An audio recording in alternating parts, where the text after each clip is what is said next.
Hi అండి, అందరికీ నమస్కారం. ఎలా ఉన్నారు? అందరూ బాగున్నారా ఫ్రెండ్స్? ఇవాళ మన వీడియో ఏంటంటే అరబిక్ క్లాసులలో కొన్ని చిన్న చిన్న పదాలండి. అందరికీ ఒకేసారి అరబిక్ అయితే రాదు. ఇక్కడ కొత్తగా వచ్చే వాళ్ళకు చిన్న చిన్నగా అయితేనే నేర్చుకోవాలి. ఫస్ట్గా చిన్న చిన్న పదాలు తెలుసుకుంటే తర్వాత పెద్ద పెద్ద పదాలతో కూడా మనం కలిపి మాట్లాడుకోవచ్చు. ఫస్ట్ రావడంతో ఎవరికి కష్టంగానే అనిపిస్తుంది. అరబిక్ అర్థం కాక పాపం చాలా కన్ఫ్యూజ్ అయితే అవుతుంటారు. నేను కూడా కొత్తలో వచ్చినప్పుడు కొన్ని అస్సలు అర్థమయ్యేటి కాదు. తర్వాత ఒక్కొక్కటి అని వాళ్ళు పిలిచేటప్పుడు అన్నీ చూసుకునేటప్పుడు ఈ పదాలు ఏంటి అర్థం చేసుకొని తర్వాత కొంచెం అయితే ఇప్పుడు మనం మాట్లాడే వరకు అరబీ నేర్చుకోగలిగాము. అలాగే మీరు కూడా వచ్చిన కొత్తలు ఎవరు కంగారు పడక్కర్లేదు. చిన్నగా అయితే వస్తాయన్నమాట. ఎవరికైనా ఖచ్చితంగా నేర్చుకుంటారు. ఒక 6 నెలల లోపల ఎవరైనా. కొందరైతే తొందరగా పట్టేస్తారు మాటల్ని. ఓకేనా? మీకు కూడా మీకు ఇలాంటి పదాలు అందిస్తే కొంతమందికైనా, అందరికీ కాకపోయినా కానీ కొందరైనా తొందరగా ఈ పదాల వల్ల తెలుసుకుంటారని ఈ వీడియో అయితే చేయడం జరిగింది. ఓకేనా? ఇక నా వీడియోలు ఎవరైనా కొత్తగా చూసే వాళ్ళైతే సబ్స్క్రైబ్ చేసుకోండి. అలాగే ఒక లైక్ ఇచ్చేయండి ఫ్రెండ్స్.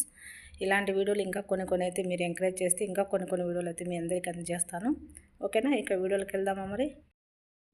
ఫ్రెండ్స్, ముందుగా అయితే వేడి అనేదాన్ని హార్ అంటారనమాట.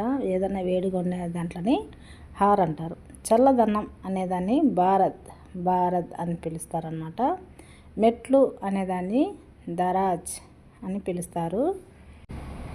కిటికీని వచ్చి దిరీసా అని పిలుస్తారండి. కిటికీలు ఉంటాయి కదా, దాంట్లోని దిరీసా అంటారు. కుర్చీని వచ్చి కుర్సీ అని పిలుస్తారు. తలుపునొచ్చి బాబ్. తర్వాత తాళం చెవినొచ్చి ముక్తబ్ లేదా మిక్తబ్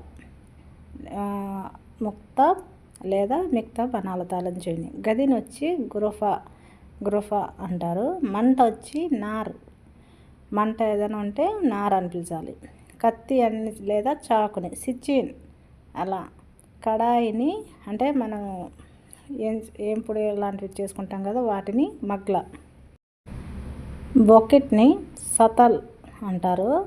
ఇంకా నీళ్ళు వచ్చి మాయ్. ఇది అందరికీ తెలిసిందేను, నీళ్ళని ఏమంటారో.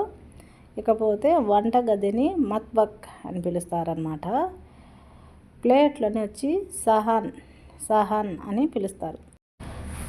స్పూన్ వచ్చి గెప్సా అంటారు.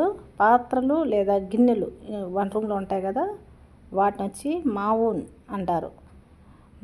వంట చేసే గిన్నెలు ఉంటాయి కదా, అంటే రైస్ వండుకునేటి వాటిని గిదర్ అంటారు. కూరగాయలను వచ్చి కుదర. అన్ని కూరగాయలు ఏదైనా ఎత్తుకో, పలాందైనా కుదర అని పిలుస్తారు ఇక్కడ. ఇదండి ఇవాళ వీడియో. అయితే కనుక మీకు నచ్చినట్టయితే నా ఛానల్ని కొత్తగా చూసారు సబ్స్క్రైబ్ చేసుకోండి. అలాగే లైక్ చేయండి. ఇంకా ఇలాంటి వీడియోస్ మళ్ళీ ఇంకా ఒక పెద్ద పదాలను నెక్స్ట్ వీడియోలో పెడతాను. ఓకేనా ఫ్రెండ్స్? బాయ్.